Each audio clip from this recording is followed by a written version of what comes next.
Good morning mga kabisi. So for today's video, ayan guys, papakita ko sa inyo. Malaking isda. So tuna po siya. Ayan.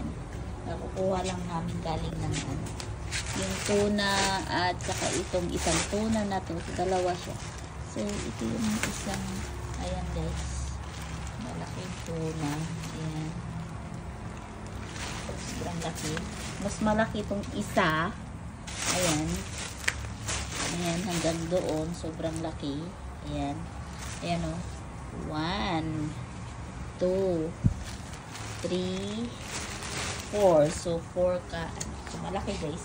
Sobrang laki. So, thank you sa glass blessing today. So, yan yung tuna. Naputol yung buntot sa So, maganda na rin yun para hindi na kami magpuputol dito. Ayan guys, yun lang yung blessing namin today. Thank you.